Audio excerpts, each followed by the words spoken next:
Euskal Herria es mi tierra madre, un país al que amo apasionadamente, una tierra mágica y antigua de una belleza sobrecogedora.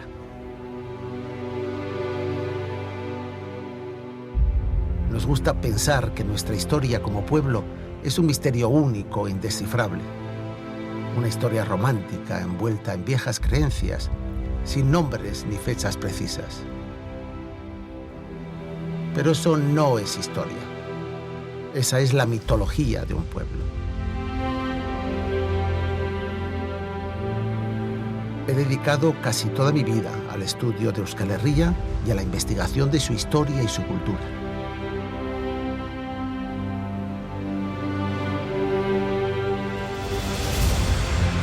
Hace apenas un siglo, en algunos rincones ocultos de las cuevas de Euskal Herria, se descubrieron una serie de pinturas impresionantes de osos, de bisontes, de caballos. Los expertos dijeron que tenían más de 10.000 años.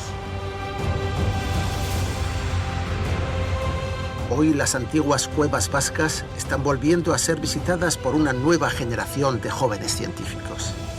Sus recientes hallazgos están dando un vuelco a todo lo que creíamos saber sobre nuestra prehistoria. ¿Cómo vivían nuestros antepasados en aquel mundo perdido? ¿En qué creían? ¿Cómo se expresaban a sí mismos? ¿Por qué pintaban en las cuevas? Para encontrar una respuesta a estas preguntas, quiero invitarles a que hagamos juntos un viaje más allá de las leyendas y los mitos para descubrir una nueva historia de los vascos. Quiero contarles una historia de Baskonia.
Es la época de las glaciaciones y el mundo está cubierto por hielo y nieves perpetuas.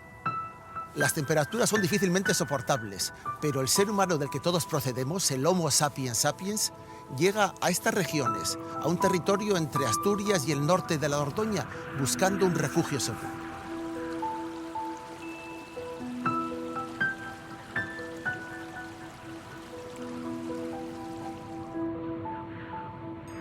Pero su vida es muy distinta de la nuestra. La supervivencia de los cazadores-recolectores de la prehistoria era tremendamente dura. Dependía de la búsqueda del sustento en una tierra helada, en constante lucha con animales enormes, salvajes y terriblemente peligrosos.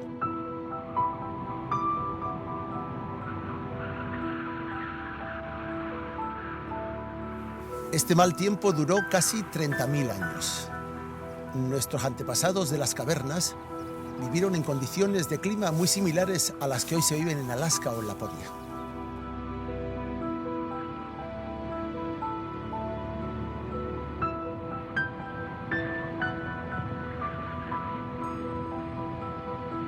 En ese periodo histórico que hoy llamamos Paleolítico Superior, la mitad de Europa, desde Francia hacia el norte, estaba permanentemente cubierta por el hielo y completamente vacía de personas. Al sur de esa línea, en un paisaje gélido e inhóspito, fue donde crecieron los primeros seres humanos de nuestra especie, los sapiens sapiens.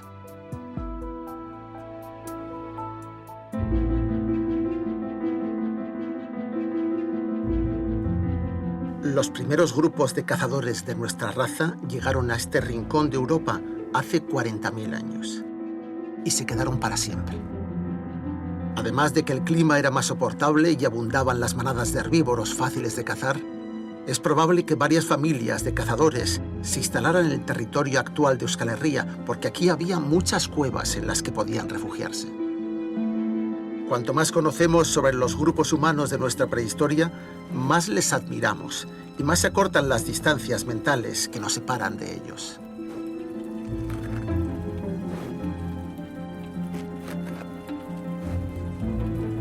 Tenían unas necesidades básicas muy parecidas a las nuestras y la misma inteligencia que el ser humano moderno.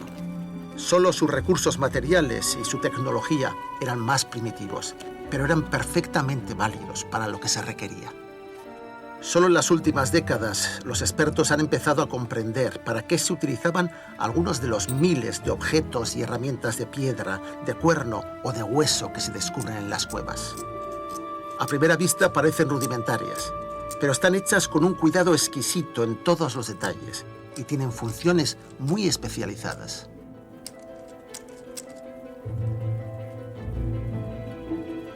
Al principio se pensaba que casi todas las herramientas prehistóricas estaban relacionadas con la caza y con la guerra, que todo eran hachas y flechas. Pero hoy se está descubriendo que muchos de aquellos útiles se dedicaban sobre todo a la preparación de los alimentos, a la confección de los vestidos o al adorno personal.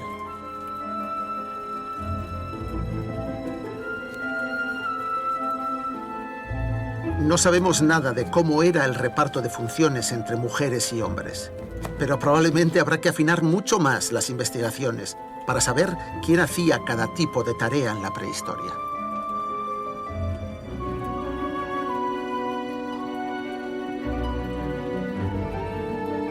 Lo que sí sabemos es que en aquellos milenios de hielo y animales salvajes, nuestros antepasados sentaron las bases para desarrollar una sociedad técnicamente compleja e intelectualmente sofisticada.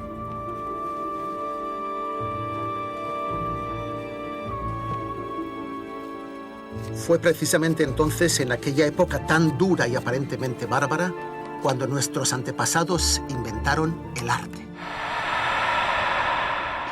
La expresión más alta de la capacidad creadora del ser humano, lo que nos hace radicalmente diferentes del resto de los animales.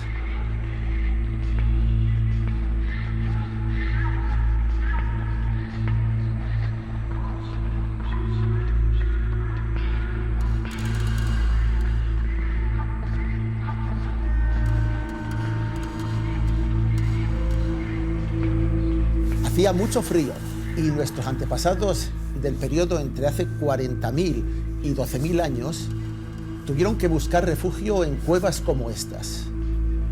Pero al mismo tiempo otros animales les disputaban el uso de estos espacios, como los osos, las hienas y otros animales carroñeros. La silueta de aquellos osos terribles que aterrorizaban a los hombres y mujeres de nuestra prehistoria son algunas de las imágenes más antiguas que encontramos grabadas con punzones de piedra en cuevas como esta de Ventalaperra, en el Valle de Carranza. Parece que osos y personas se turnaban en el uso de las cavernas como refugio, porque algunas pinturas aparecen desgastadas por el roce del pelo y los zarpazos de los osos que pasan junto a ellas, buscando la cama en la que hibernarían durante meses.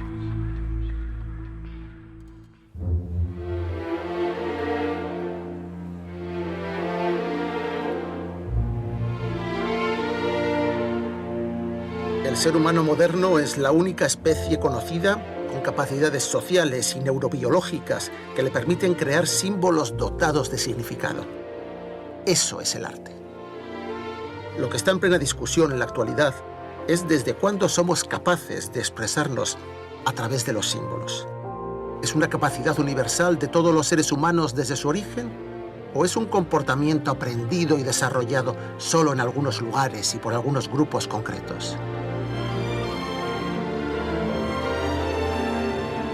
Dos cuevas prehistóricas europeas son fundamentales para responder a esta cuestión. Una es Altamira, en Cantabria, la primera en la que se reconoció en el siglo XIX que el hombre prehistórico podía crear arte. Otra es Chauvet, en el Ródano francés, donde hace solo 2 décadas se han descubierto algunas pinturas extraordinarias que, a juicio de los expertos, adelantan la antigüedad del arte a los primeros pasos del Homo sapiens sapiens en el continente.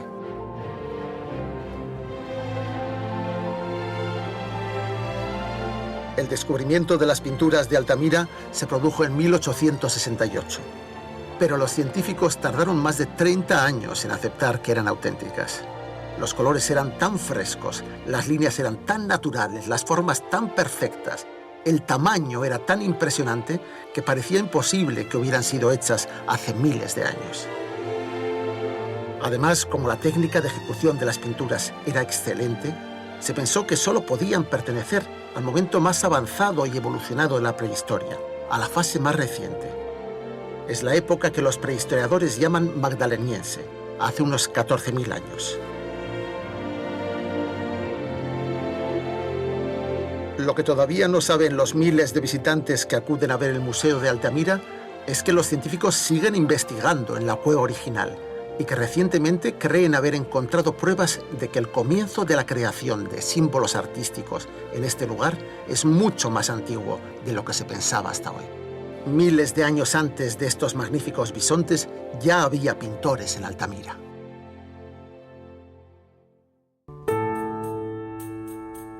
Viajamos 700 kilómetros hacia oriente para explorar la cueva de Chauvet en el Bajo Ródano francés. Una cueva completamente intacta y de acceso prohibido a los turistas.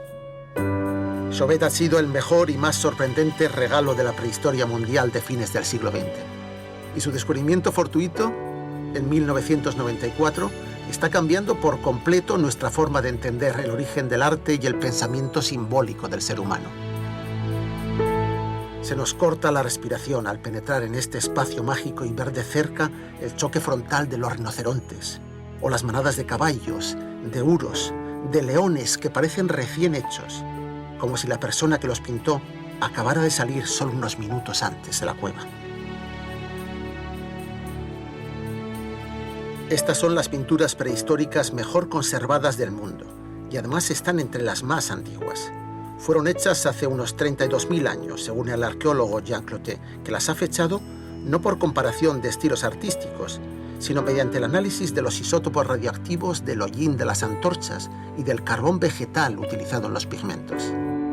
Quienes crearon esta galería de imágenes fascinantes dominaban al mismo tiempo todas las técnicas y todos los estilos, lo que significa, en opinión de Clotet, que la capacidad de crear arte no es privativa de una etnia o una cultura en particular, sino que es inherente a la naturaleza misma del Homo sapiens sapiens.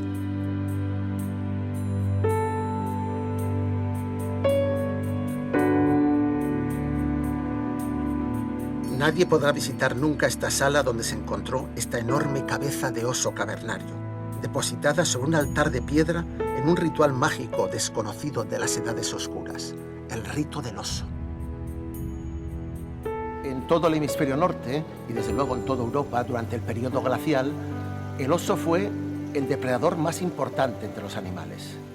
Y sin embargo, y aunque resulte muy sorprendente, hay muy pocas pinturas de osos en el arte paleolítico vasco.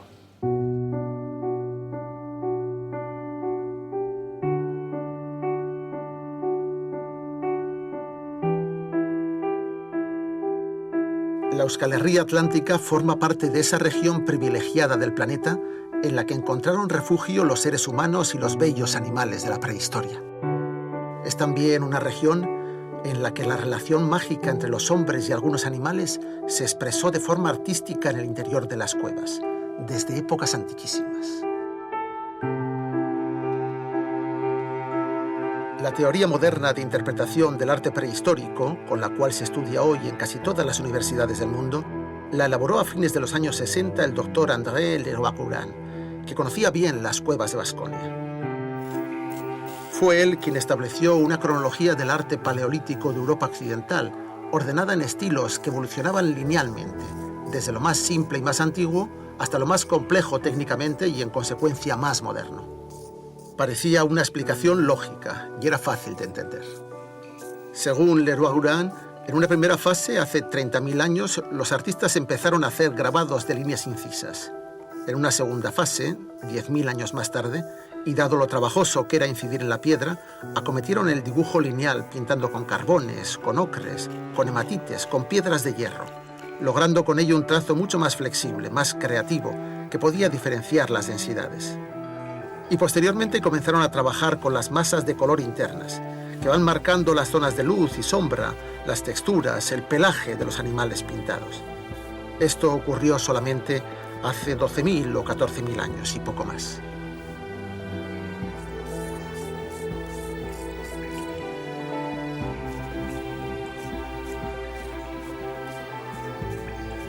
Según esta teoría, que es con la que se criaron los padres de la cultura vasca, las imágenes de las cuevas de Euskal Herria serían bastante recientes dentro del contexto de la prehistoria.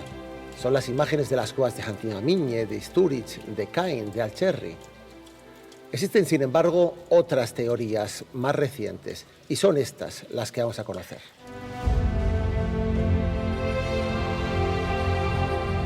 El mito fundacional del arte prehistórico vasco es la caverna de Santimamiñe. Está en la costa de Vizcaya, en una posición destacada dominando el estuario del río Oca, escondida en el interior de la colina de Ereñózar.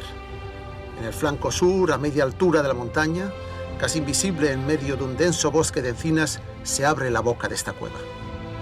La entrada era muy estrecha cuando unos niños penetraron por ella en 1916 y descubrieron la cámara de las pinturas.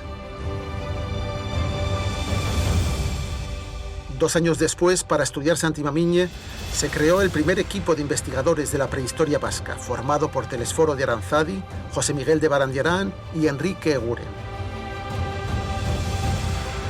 Santimamiñe ha sido desde entonces el pilar central de la arqueología vizcaína del siglo XX. Y hasta que en los años 60 se encontraron las pinturas guipuzcoanas de Alcherri y Ekain, los pequeños bisontes y caballos negros de Santimamiñe eran considerados la mejor expresión del arte de los cazadores prehistóricos de las tierras de Baskonia. Sobre el ejemplo de Santimamiñe se construyeron las primeras hipótesis sobre el arte prehistórico vasco de la zona cantábrica. Hoy en día, nuevas investigaciones realizadas en Santimamiñe están poniendo en cuestión su importancia como modelo, ya que tuvo un recorrido bastante limitado. Al parecer, la cueva solo se utilizó durante un par de periodos relativamente breves de la prehistoria, durante menos tiempo que otras cavernas de la misma comarca, y además, todas las pinturas se hicieron casi a la vez, hace menos de 13.000 años. Sin embargo, no hace falta alejarse mucho para encontrar una cueva que cuente una historia más rica, más larga y más compleja de los orígenes del arte prehistórico en Baskonia. Es el momento de viajar hasta Istúriz.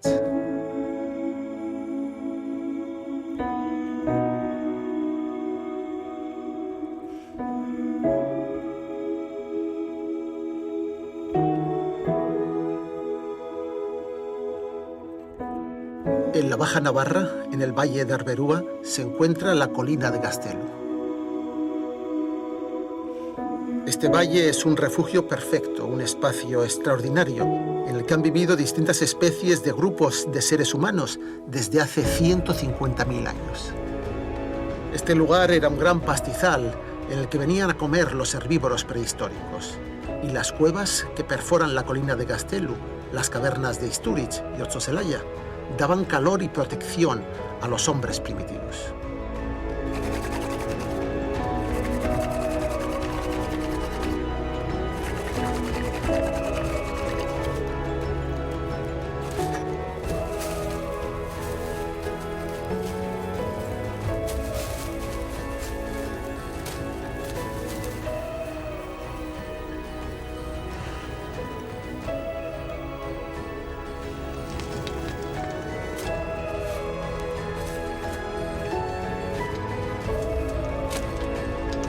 Distintas corrientes de agua han ido horadando pacientemente la colina calcárea de Gastelu a diferentes niveles y formando galerías independientes.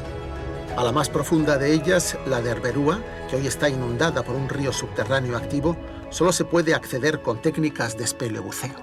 Entre la comunidad científica son muchos los que esperan encontrar en la cueva de Arberúa el gran santuario intacto y virgen del arte paleolítico vasco, pero esta expectativa aún no ha podido ser confirmada. Uno de los investigadores que tienen más esperanzas de poder realizar nuevos descubrimientos en Arberúa es el arqueólogo Diego Gárate, uno de los grandes especialistas actuales en el origen y desarrollo del arte paleolítico y quien mejor está estudiando las conexiones culturales entre las distintas cuevas de Baskonia. Él es quien investiga en este momento el arte de la cueva superior de Istúriz. ¿Qué hay en Istúriz? Bien, pues mira, Alberto, estamos en posiblemente una de las cuevas más importantes de la prehistoria vasca. Estamos en la cueva de Istúriz. Esta es la zona del yacimiento. Durante miles y miles de años estuvieron viviendo nuestros ancestros, y aquí enfrente nuestro tenemos un pilar de calcita relleno de figuras, figuras que han sido grabadas. De hecho, puedes ver en aquel lado a derecha un oso y aquí a la izquierda un reno. Veo las patas, veo Sí, creo mira. que la tripa. Mira, aquí tienes la cabeza, Sí, es las verdad. astas vienen Ah, por aquí, es verdad. Sí, aquí sí, está sí. el lomo, Las patas traseras Eso, perfecto. y las delanteras, con las pezuñas indicadas, muy, muy detalladas. Un reno, aquí. Un reno, pues sí.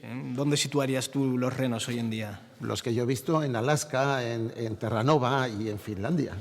Ese era el clima que teníamos aproximadamente hace 14.000, 12.000 años en nuestro territorio.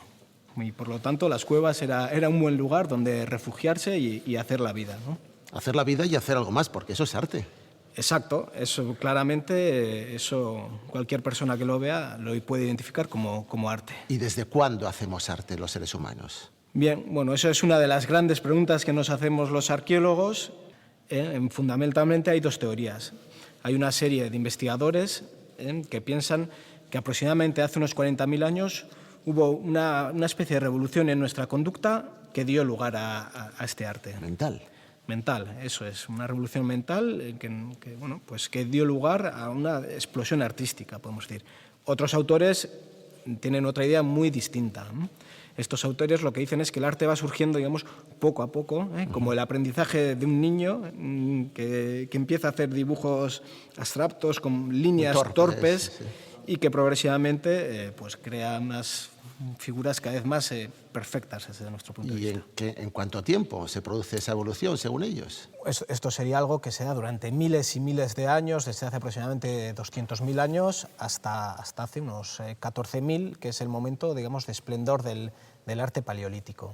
Y en esto del arte paleolítico, ¿los vascos somos especiales? ¿Somos los únicos que hacemos estas cosas? Bueno, hay que decir que nosotros sí que nos situamos en una región que posiblemente es la más rica en arte paleolítico a escala mundial.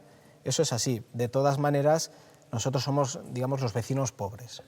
¿Cómo es esta región? ¿De dónde a dónde va esta región? ¿Qué dices? Bueno, es una región que podemos delimitarla en tres vértices. Al norte, la Dordoña, con la famosa cueva de Lascaux, que todo el mundo conoce. Los caballos. Exacto. Hacia el este tenemos toda la cordillera pirenaica, con la cueva de Nió como uno de los grandes referentes, con bisontes. Y luego al oeste pues tenemos la cordillera cantábrica, especialmente en Asturias y Cantabria, y bueno, pues por todos es conocida la cueva de Altamira. Bisontes de Altamira. Exacto, claro. los bisontes de Altamira. ¿Se acaba ahí o hay alguna otra zona que...? Bueno, tradicionalmente la investigación se ha centrado en esta zona. En el resto de Europa pues la investigación ha sido mucho más débil, pero sí que estamos viendo que grandes descubrimientos como la cueva de Chauvet en el Ródano, que la verdad están ayudando a revolucionar un poco las ideas que teníamos sobre el arte paleolítico. Y tú dices que dentro de esa zona rica, la más rica del mundo, somos el hermano pobre. Sí, parece un poco extraño, sobre Pero todo... estamos en la rótula, estamos en el medio. Exacto, nosotros somos, podemos decir, la aduana en ese momento, porque era el único paso practicable, era el actual, ¿no? La A8, ¿no? La A8 existía en ese momento. Entonces nosotros, de alguna manera, éramos los que establecíamos la conexión entre estas tres regiones, ¿no? Entonces, bueno, por ahí, por esta zona pasaron ideas, pasaron tecnología, pasó gente, y mucho de ello se quedó, incluso se creó en nuestra región. ¿Y tenemos alguna especialidad, algo que nos haga diferentes del resto de nuestros vecinos en esta gran región? Bueno, tenemos cuevas con arte paleolítico muy notable, esta misma de Istúriz, Caín, Alcherri, Chantimamiñe, que son patrimonio de la humanidad, pero yo sí que destacaría en concreto el arte portátil, el arte mueble, arte que se realiza en pequeños objetos de hueso y piedra de esta cueva de Istúriz, que hay en cantidades ingentes. ¿Algo especial de este arte mueble que podemos encontrar, que hayáis encontrado en Istúriz? Pues hay muchas piezas y, por ejemplo, algo muy especial son las flautas. Flautas del Paleolítico. Flautas del Paleolítico. ¿Y cómo sonaban aquellas flautas? Pues bastante bien, ahora vamos a verlo.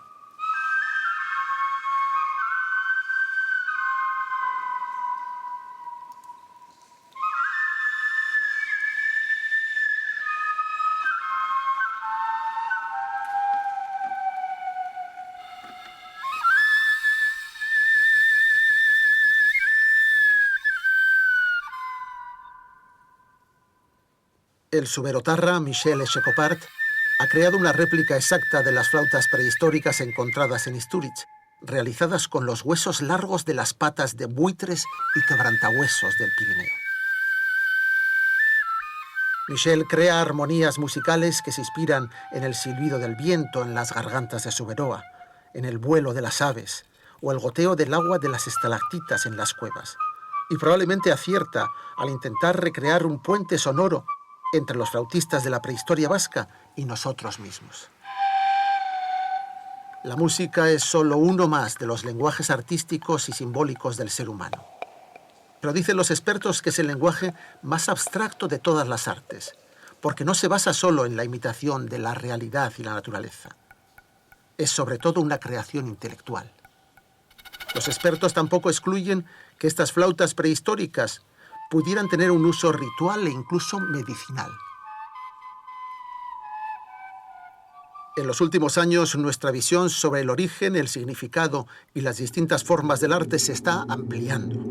Es una visión más compleja y global, pero también es una visión más profunda y precisa. Los descubrimientos más importantes se están produciendo en el silencio de las cuevas y en los laboratorios de investigación científica. De entrada se están cambiando radicalmente las fechas, el modelo interpretativo y las etapas de evolución del arte rupestre que hasta ahora se consideraban más seguras. Hasta hace poco pensábamos que casi todo el arte prehistórico vasco era de hace unos 14 o 12.000 años, basándonos en criterios de estilo y complejidad de ejecución. Pero ahora los científicos están trabajando con nuevas técnicas de análisis físico-químico, como las series de uranio, la termoluminiscencia o los isótopos radiactivos del carbono, y son capaces de ofrecer fechas absolutas, precisas, que probablemente serán definitivas. También se están encontrando nuevas pinturas y símbolos artísticos en cuevas que se habían despreciado hasta la fecha. Y finalmente se están identificando imágenes ya conocidas pero que habían sido malinterpretadas. Esto nos está llevando a revisar muchas de nuestras antiguas convicciones y a desmontarlas. Nos está llevando a regresar a las cuevas.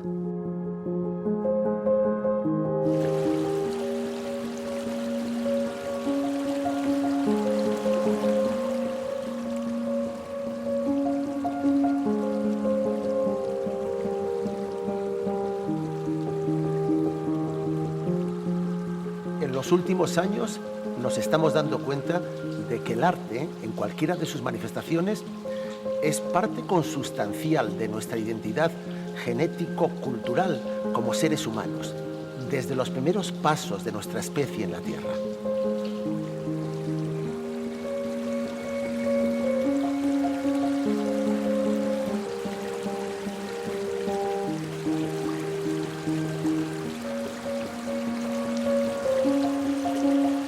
El territorio geográfico de lo que hoy llamamos Euskal Herria es uno de los protagonistas más importantes a nivel mundial de estos descubrimientos, porque forma parte de ese pequeño y exclusivo rincón del planeta en el que los seres humanos han estado produciendo arte desde hace casi 40.000 años, mucho antes de lo que pensábamos hasta hace poco, y de forma y manera más perfecta y variada de lo que creíamos.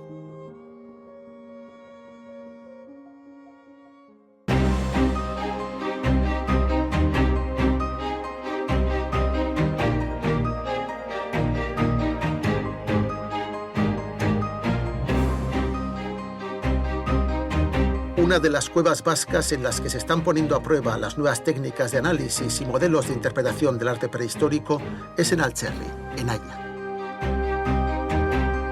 El descubrimiento de Altxerri en 1962 por 3 jóvenes guipuzcoanos aficionados a la espeleología fue un gran acontecimiento cultural que puso en movimiento a todos los especialistas en prehistoria vasca de la época. Este es uno de los 4 grandes santuarios del arte prehistórico vasco, junto a Santimamiñe, Ekain e Istúriz. El primer experto en visitar Alcherri fue el propio José Miguel de Barandiarán, que con 73 años de edad tuvo que ser izado con una cuerda hasta la boca y aupado sobre los hombros de los descubridores para ver las pinturas más altas. En Alcherri los especialistas quedaron maravillados, porque hay más variedad de especies de animales prehistóricos que en ninguna otra cueva. Algunos son muy poco frecuentes: aves, peces, salmones y hasta un perfecto zorro ártico.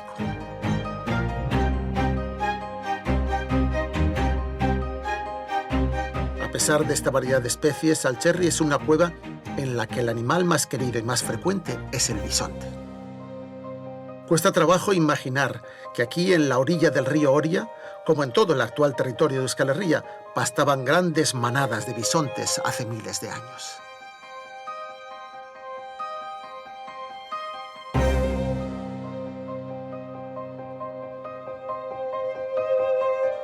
En Alcherri hay una galería alta que no está comunicada con la cueva principal y que estuvo sellada durante miles de años. No sabemos cómo subían hasta aquí los hombres que habitaron esta cueva en la prehistoria, pero desde luego este no pudo ser nunca un lugar muy frecuentado por el grupo. Aquí se ha encontrado una de las figuras más grandes del arte paleolítico mundial, un descomunal bisonte rojo de 4 metros de largo, más antiguo que las figuras de los niveles inferiores, pero también más estropeado y mezclado con el cuerpo de otros animales. Es un panel enorme, de grandes dimensiones, pero muy mal conservado, por lo tanto es muy difícil de ver las figuras que están allí representadas en rojo. Alguna de ellas creo que ha sido identificada como un gran bisonte, y otra como un posible rinoceronte lanudo. Sí, la verdad es que desde que se descubrió esta galería superior ha habido varias interpretaciones, precisamente porque no es fácil de ver las figuras. A nuestro modo de ver, lo que se interpreta como el cuerno de un posible rinoceronte tiene una continuidad hacia la derecha, e incluso una protuberancia en el extremo final, y nos da la sensación que podría ser otra figura orientada en sentido contrario, hacia la derecha. ¿Y si esto no es un cuerno? Parece una cola. ¿Qué es esto? Así es. A nuestro modo de ver se trata de un animal orientado a la derecha, con la cola levantada, en el otro extremo está la oreja, algo que podría parecerse pues a un felino, a un león. Tanto el bisonte como el león son dos figuras de un tamaño que no encontramos en el resto de la región cantábrica. Tú y tu grupo, con César González y Aitor Ruiz, habéis estado estudiando estas figuras recientemente y hace muy poco, en el 2013, habéis presentado algunas de las conclusiones que están haciéndonos a todos perder la cabeza, porque nos desorientan mucho sobre lo que creíamos saber, sobre todo relativas a la datación. ¿Cómo las habéis conseguido? Bien, es cierto lo que dices. Tradicionalmente esta galería se ha asociado al arte que tenemos en la galería inferior de la cueva, de en torno a hace 13.000 años, pero bueno, nosotros lo que hemos hecho para conocer la cronología es datar elementos que están asociados a ese arte. Debajo del panel tenemos huesos quemados, tenemos restos de ocre, como el que se utilizó para pintar las figuras en rojo, y tenemos carbones. ¿Y eso se puede fechar directamente? Así es. Mediante carbono 14 hemos datado los huesos y nos dan resultados en torno a hace 39.000 años. 39.000 años, esto es el triple de lo que pensábamos que tenían. Claro, eso es. Y esto nos hace plantearnos nuevas hipótesis y nuevas ideas sobre el origen y el desarrollo del arte. Porque este es el comienzo de la presencia de los sapiens en el occidente de Europa, prácticamente. Así es. Hace aproximadamente 40.000 años nuestra especie humana se interna en Europa, desplazando a los neandertales. Y vienen ya sabiendo, porque esto está muy lejos de ser un arte tosco, rudimentario, primitivo, es muy perfecto. Claro, lo que vemos en Alcherri, lo vemos también en algunas otras cuevas, por ejemplo, Chauvet en Francia, lo que nos están indicando es que estas primeras poblaciones de humanos modernos como nosotros que llegan a Europa contienen ya una panoplia de elementos como el arte, como la música, que no se conocían hasta entonces. Lo que no sabemos muy bien es si todo ese bagaje viene desde Extremo Oriente, porque es una zona, en todo ese paso es muy mal conocido, o si se crea precisamente al llegar a Europa en ese contacto que pudo haber con los neandertales, contacto bueno, que pudo ser más o menos amistoso.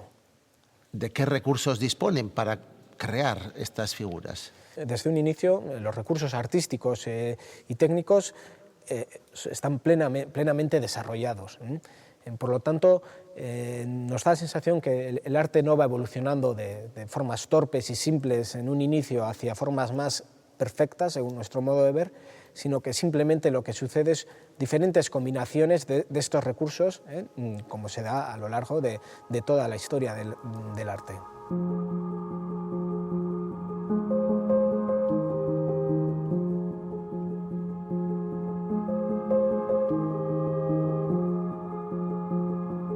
El hallazgo más reciente y excitante del arte paleolítico europeo fue el descubrimiento de las pinturas de la cueva de Chauvet en 1994. Este descubrimiento y las cronologías revolucionarias que ha proporcionado es el que ha servido como referencia y modelo a nuestros arqueólogos para datar las pinturas de Alcherri, que han resultado aún más antiguas. Al gran santuario de Chauvet le dedicó Werner Herzog su película La cueva de los sueños olvidados, un canto a la belleza de las cuevas y a la pintura y el arte de los hombres prehistóricos.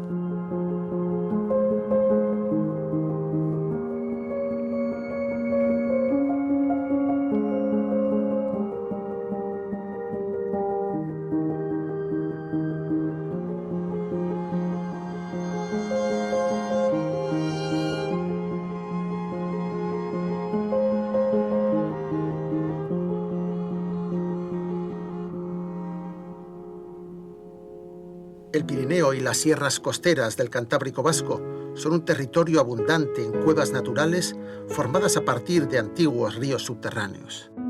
No todas son aptas para ser habitadas por el ser humano, ni en todas ellas se realizaron actividades simbólicas o artísticas.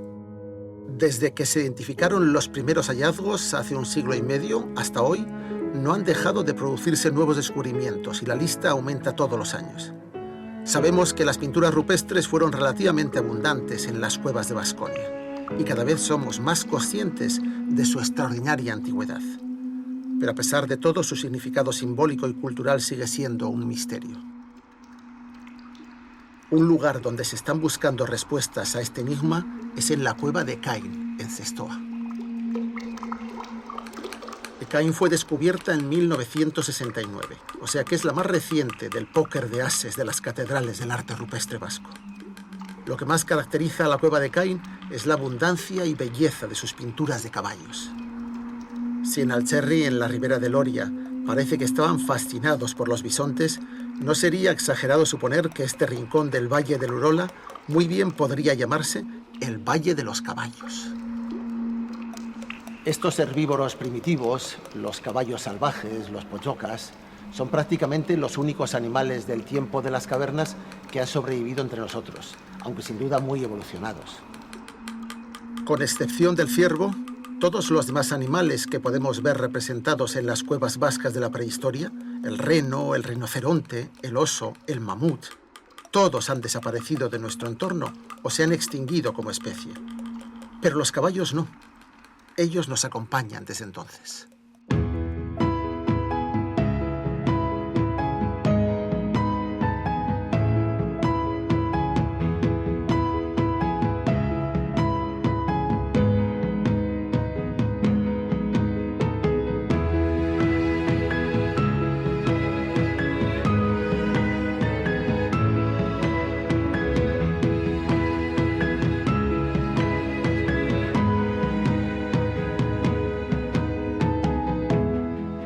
Las manadas de caballos salvajes debieron de ser muy abundantes en las praderas de Euskal Herria, y los hombres de las cavernas les dedicaron una atención muy especial.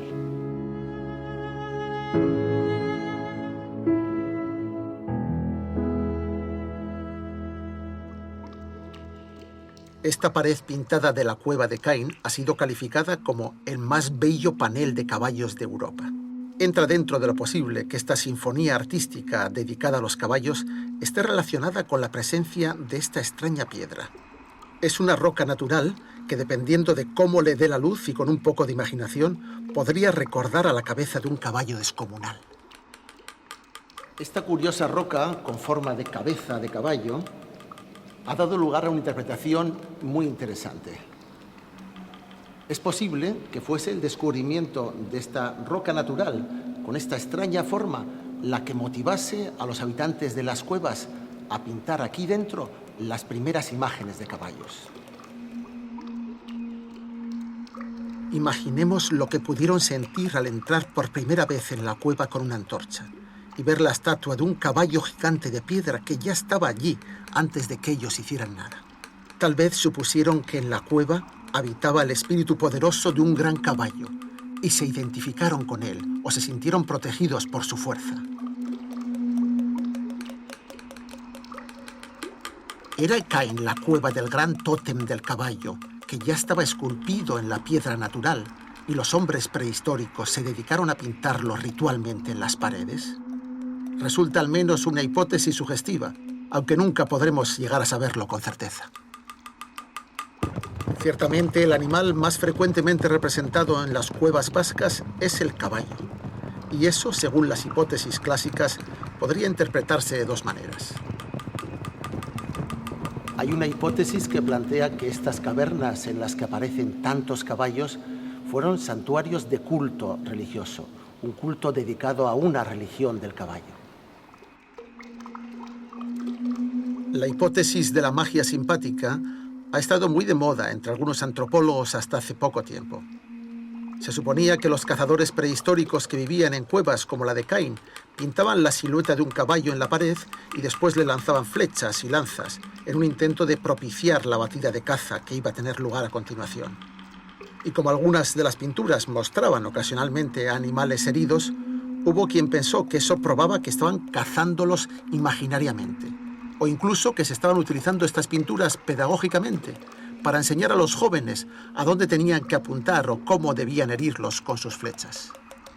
La hipótesis de la enseñanza de la caza o de la caza mágica a través de las imágenes está hoy completamente desautorizada por varios motivos.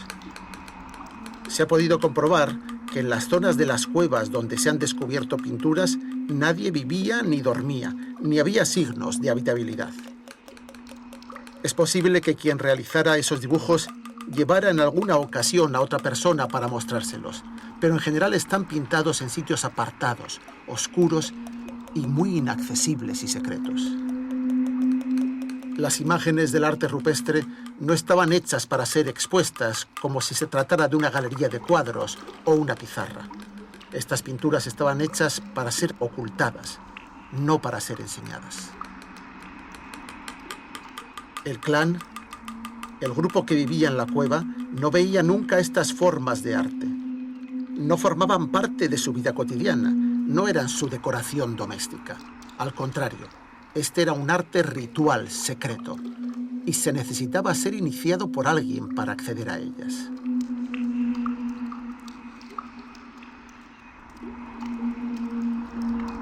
Además, lo que ha demostrado la excavación arqueológica es que los habitantes de la cueva de Cain no cazaban caballos, ni tampoco los comían habitualmente.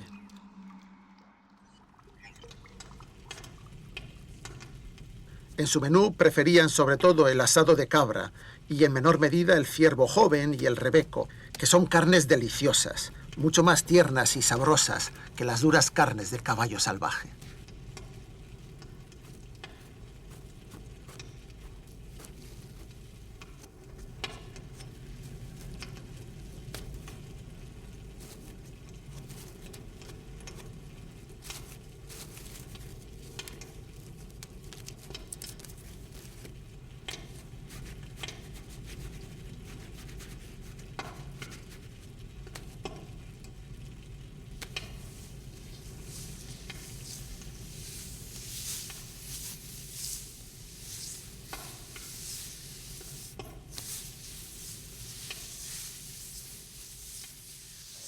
En consecuencia, parece que debemos descartar la vieja idea de que las pinturas rupestres fuesen parte de un rito mágico de los cazadores prehistóricos para atraer a sus presas.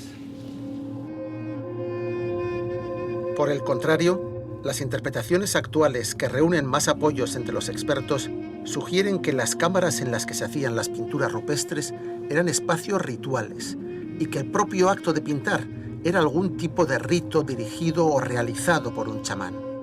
Este chamán artista sería una especie de hechicero al que se suponía dotado de poderes sobrenaturales, capaz de sanar a los enfermos, adivinar, favorecer a la suerte o invocar a los espíritus para conseguir protección.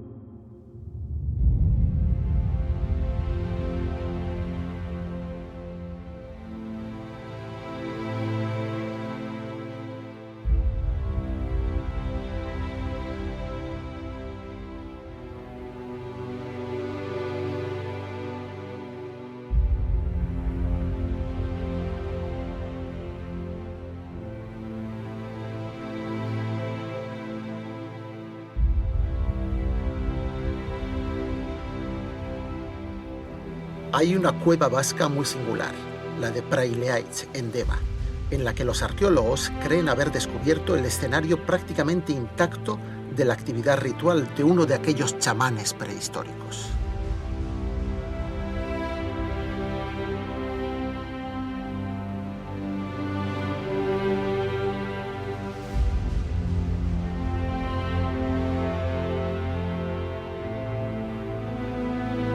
Cercana al mar y a la costa, la cueva de Praileaitz tiene un acceso incómodo y una entrada estrecha, casi sin vestíbulo y mal iluminada. Esta no parece una cueva adecuada para vivir en familia. Es más bien un escondite secreto. Hay que tener en cuenta que este era un lugar en el que no había espacios habitables bien iluminados. Era un sitio al que uno venía a refugiarse lejos de las miradas del grupo. Y aquí, en una cámara oscura de difícil acceso, se encontraron unos objetos prehistóricos muy singulares, unos collares desplegados en el suelo como si fueran una ofrenda. Las cuentas de estos collares están hechas con cantos negros de río, muy finos, pulidos y brillantes.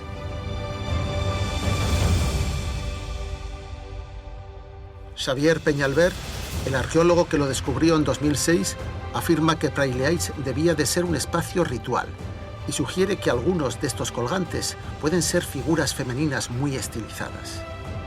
Si eso es así, podrían ser símbolos de la fecundidad, similares a las figuritas de Venus que se han encontrado en algunas cuevas de Alemania y Francia. Lo que sugieren estos bellos colgantes de la cueva del chamán de Praileaitz es que el hombre prehistórico utilizaba el arte y los símbolos con un valor ritual.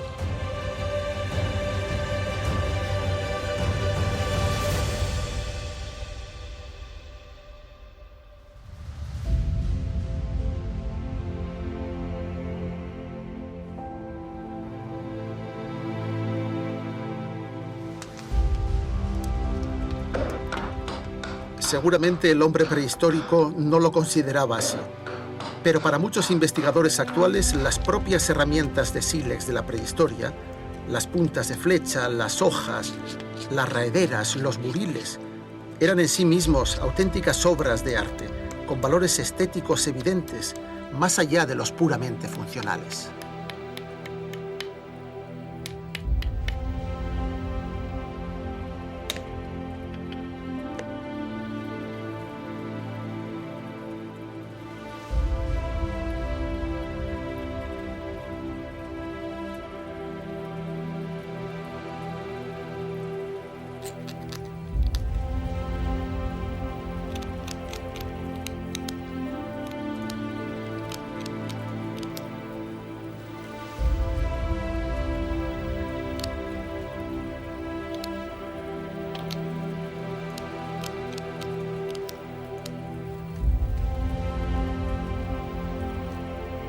Una de las personas que mejor ha estudiado el valor simbólico y el valor de uso de los artefactos prehistóricos es el arqueólogo Mikel Aguirre. Es un profesor e investigador que se ha especializado, entre otras cosas, en la arqueología experimental, un método que consiste en poner a prueba sus hipótesis reconstruyendo los artefactos y las posibles acciones del pasado. Mikel, ¿qué estás haciendo? Pues estoy haciendo una herramienta muy característica del Paleolítico Superior, un buril. ¿Un buril? ¿Cómo son los buriles? Esto es un buril. Esto es un Debería buril. reconocerlo. Sí. Esta es una pieza clásica. Eso es una pieza clásica de las industrias del Homo sapiens del Paleolítico Superior. Y sirve para trabajar el hueso y otros... Eso es, para trabajar elementos duros, ¿ves? Extraer varillas de asta, para confeccionar azagallas, arpones, etc. Y es una herramienta cuya forma no ha cambiado hasta ahora. Hoy en día los buriles de los grabadores tienen exactamente la misma forma. La misma silueta, es verdad que sí. Lo que pretende es obtener filos robustos, pero muy efectivos. Esta es la herramienta y esto se supone que es el desecho. Esto se supone que es el desecho. Generalmente esto lo encontramos abandonado entre los otros restos de industrias en los yacimientos del Paleolítico Superior. Yo siempre he pensado que el objetivo fundamental era el recorte de buril. El descarte en vez de la pieza. En lugar de la pieza. Eso daría cierta lógica a algunos hechos que se asocian al buril de Noailles. Recuerdo que en algunas cuevas vascas, estoy pensando en Istúriz, aparecen por centenares, por miles posiblemente. Por decenas de miles. Por decenas de miles. La cuestión es que ¿para qué puede servir ese tipo de elementos? No lo entiendo. Podría estar en relación con actividades de tatuaje. Tatuaje con agujas de piedra. Eso es. Podrían haber servido, esa es mi hipótesis, para obtener agujas para tatuaje. Pero tendrían que estar acompañados los hallazgos de buriles de Noailles de otros elementos necesarios para el tatuaje. Bueno, en primer lugar, las agujas. Las agujas. Es decir, los elementos que introduzcan un pigmento en la piel humana. Estas agujas pueden ser de hueso, que están documentadas extensivamente, pueden ser de piedra también. Y luego el colorante, la constatación de la existencia de colorante. En el caso de Blombos Cave y en el caso del Paleolítico Superior Europeo es enormemente común encontrarse esto, ocre. Eso es ocre. Esto es ocre natural. Óxido de hierro, un ocre natural. Generalmente los arqueólogos lo asociamos al tratamiento de pieles, puesto que tiene unas serie de propiedades organolépticas. El ocre ha sido usado como antiséptico hasta el siglo XIX. Hay que decir que estos buriles de Noailles son característicos de un horizonte cultural del Paleolítico Superior que se llama gravetiense. ¿De qué fecha estamos hablando? Estamos hablando en torno al 28.000 y el 22.000, 21.000 antes del presente. Y además que se implanta con mucha fuerza en el Cantábrico Oriental. La actividad de tatuaje está universalmente extendida, como te he dicho, y siempre con una fuerte carga simbólica, terapéutica, apotropaica, etcétera, etcétera. Es decir, propiciadora o evitadora de males. En el yacimiento de Antoliña, es una cueva que he estado excavando hasta el 2008, en el nivel gravetiense, de esta cronología que te comentaba, aparecen estos buriles de Noailles de forma enormemente abundante. Tienden además a aparecer concentrados en determinadas áreas de la cueva y acompañando a esos buriles de Noailles, con frecuencia no, en todos los casos, aparece acompañado de elementos de ocre y placas de arenisca como esta, en el cual es evidente que se ha molido el ocre. Alguien ha estado preparando el pigmento. Eso es. Alguien ha estado preparando un pigmento. No sabemos para qué función. Es posible que esté relacionado con las pieles o es posible que esté relacionado con la actividad del tatuaje. Porque además otro de los elementos característicos del kit del tatuador aparece también allí y son fragmentos de pequeñas espátulas de hueso manchadas de ocre y que aparecen asociados a estos elementos, en el mismo metro cuadrado.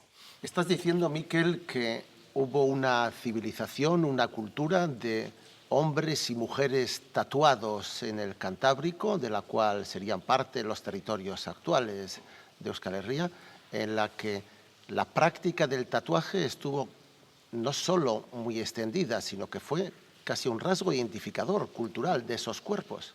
Yo diría que la actividad de tatuaje ha estado asociada al Homo sapiens desde su origen. El problema es que la arqueología, puesto que la actividad de tatuajes, como digo, es una actividad universal con una fuerte carga simbólica, que expresa jerarquía, determinados valores de protección, propiciatorios, etc. Y que están asociados siempre al Homo sapiens. Lo que ocurre es que en la arqueología europea no se ha sabido, no se ha querido, o simplemente no se ha planteado ese problema a la hora de estudiar el registro arqueológico. Además de pensar en las cuevas del Paleolítico Superior como las cuevas pintadas, ¿podemos empezar a pensar en las cuevas de los hombres y mujeres pintados? Sin duda, sí, en ese caso sin duda.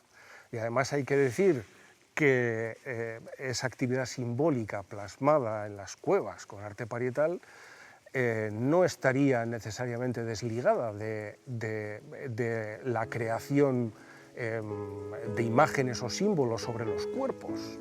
Necesariamente dentro de un mismo grupo social, ese mismo universo simbólico tenía que ser más o menos común.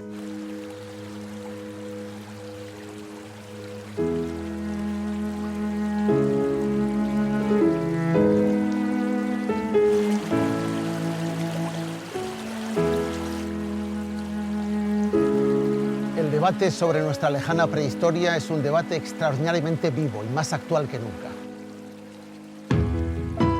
A lo largo de nuestro viaje al pasado más lejano de Baskonia, hemos revisitado nuestras cuevas con la tecnología más moderna y con un nuevo modelo de interpretación cultural. Hemos visto que se están planteando hipótesis sorprendentes y novedosas que han revolucionado muchas de las creencias que teníamos hasta ahora. Y hemos descubierto que el arte practicado por nuestros ancestros, además de ser mucho más antiguo de lo que siempre habíamos pensado, abarca aspectos mucho más amplios que las pinturas y los grabados en las paredes de las cuevas. El arte es también la música, los adornos, los cuerpos pintados en rituales mágicos. Parece que el arte es algo consustancial al ser humano. Es algo que todos llevamos dentro, que nos acompaña y nos singulariza desde nuestro mismo origen como especie humana.